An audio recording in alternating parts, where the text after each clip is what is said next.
وہ ایران کا اس وقت کا پرچم اتار دیتا ہے۔ بنیادی طور پر ان لوگوں نے ایران کا جھنڈا ہی بدل دیا ہے۔ ان مظاہرین کا بنایا گیا جھنڈا ایک خورشید یعنی سورج اور اسد یعنی شیر پر مشتمل ہے، اور یہی نہیں بلکہ ایلون مسک جو ٹویٹر یعنی ایکس کے مالک ہیں، وہ اس جھنڈے کو ایکس پر شیئر کرتے ہیں اور لکھتے ہیں کہ یہی ایران کا اصل جھنڈا ہے جسے یہ مظاہرین سامنے لا رہے ہیں۔ اب ظاہر ہے ایرانی حکومت نے اس پر خاموش تو نہیں رہنا تھا، اور یہ مطالبہ جب ایران کے اندر بھی داخل ہوا تو مظاہرین پر جو ایران میں مظاہرے کر رہے تھے حکومت نے گرفت کی، اور معاملات خراب بھی ہونے لگے، جس کے نتیجے میں کئی ایک لوگ جان سے بھی ہاتھ دھو بیٹھے ہیں اور متعدد زخمی بھی ہیں۔ جیسا کہ میں نے کہا کہ مزید کشیدگی اس وقت سامنے آئی جب ان مظاہرین نے جلاؤ گھراؤ کو اپنا لیا۔ ایران میں 25 مساجد اور ایک امام کا روزہ بھی جلا ڈالا، حتیٰ کہ دعویٰ کیا جا رہا ہے کہ مذہبی مواد کو بھی نظر آتش کیا گیا۔ اس صورتحال کے بعد ایران میں احتجاج کرنے والے مظاہرین بھی اب 2 حصوں میں بٹ چکے ہیں۔ ایک وہ ہیں جو صرف مہنگائی کے خلاف اپنے اس احتجاج کو جاری رکھنا چاہتے ہیں اور اسلامی انقلاب کے بھی حامی ہیں، یعنی آیت اللہ علی خامنئی کے، اور دوسرے وہ جو اس طرح کی شدت پسند کارروائیوں میں ملوث ہیں۔ اب ظاہر ہے ایران کی حکومت نے اس سب پر خاموش تو رہنا نہیں تھا، لہٰذا ایک بار پھر ان کی طرف سے کارروائیاں سامنے آئی ہیں، جس سے مزید لوگوں کی جان سے جانیں اور زخمیوں کی تعداد میں خاطر خواہ اضافہ بھی ہوا ہے۔ اور جوابی طور پر وہ مظاہرین جو رجیم چینج یا ایران میں حکومت کا تختہ الٹنے کی بات کر رہے ہیں، انہوں نے اپنا ایک متبادل لیڈر بھی تلاش کر لیا ہے، اور وہ لیڈر کوئی اور نہیں بلکہ 1979 کے آیت اللہ خامنئی کے انقلاب کے وقت برسر اقتدار رضا شاہ پہلوی کے بیٹے محمد رضا شاہ پہلوی ہیں،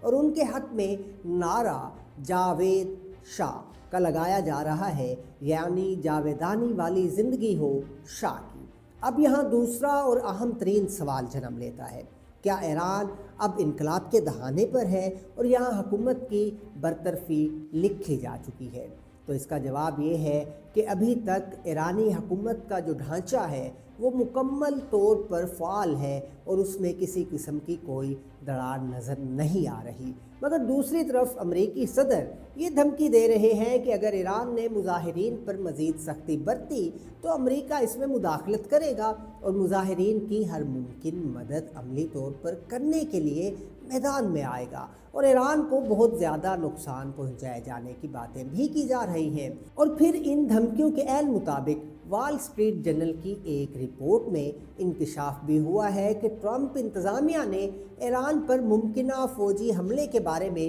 گفتگو کی ہے اور اسرائیل کے ساتھ مل کر منصوبہ بھی بنایا جا رہا ہے۔ دوسری طرف ایرانی قیادت نے بھی یہ بیان دیا ہے کہ وہ امریکہ کی ان دھمکیوں کے رد عمل میں اپنا لاہے عمل بھی بنائے گا، اور سپریم لیڈر آیت اللہ علی خامنئی نے امریکہ کو ایران کے اندرونی معاملات میں مداخلت کرنے سے باز رہنے کی تلقین بھی کی ہے، اور کہا ہے کہ امریکہ اپنے اندرونی معاملات پر توجہ مرکوز رکھے۔ ایران کی دفاعی کونسل کی جانب سے بھی اس طرح کے کچھ بیانات سامنے آئے ہیں، اور ان کھلی دھمکیوں اور بیانات کے ساتھ ساتھ مظاہرین کی طرف سے عملی طور پر بھی کچھ ایسے کام کیے گئے ہیں جو انہیں اور ان کے احتجاج کا مقصد جو مہنگائی کے خلاف تھا کو مشکوک بنا دیتے ہیں۔ مثلاً ایک اسلامی ملک یعنی ایران میں مظاہرین کی طرف سے 25 مساجد کو آگ لگا دینا اور مذہبی مواد پر مشتمل کتابوں کو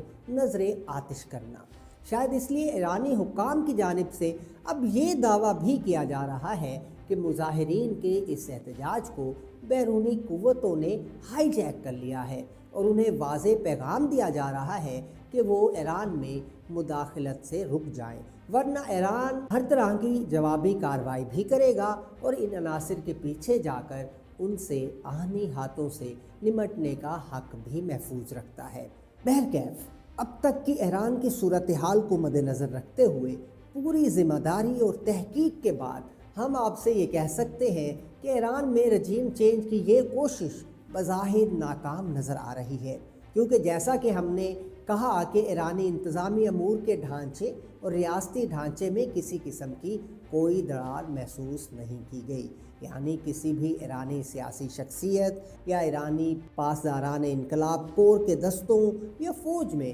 کسی قسم کی کوئی بغاوت سامنے نہیں آئی۔ ایرانی انٹیلیجنس اور سیکیورٹی ادارے بھی مکمل طور پر ریاست کے ساتھ کھڑے نظر آ رہے ہیں۔ یہ ادارے نہ صرف ایرانی حکومت کے بازو ہیں بلکہ اپنے آپ میں بھی ملک کی سلامتی کے ضامن ہیں۔ انقلاب کے امریکی سوشیالوجسٹ جنہوں نے یونان کے انقلاب سے لے کر اب تک کے انقلابات پر کتابیں لکھی ہیں، کہتے ہیں کہ کسی بھی بڑی تبدیلی کے لیے ضروری ہے کہ یہ ادارے یا سیکیورٹی فورسز اپنی ریاست کے خلاف بغاوت پر اتر آئیں یا کم از کم اپنے فرائض سے دستبردار ہو جائیں، مگر تاحال ایران میں ایسا کچھ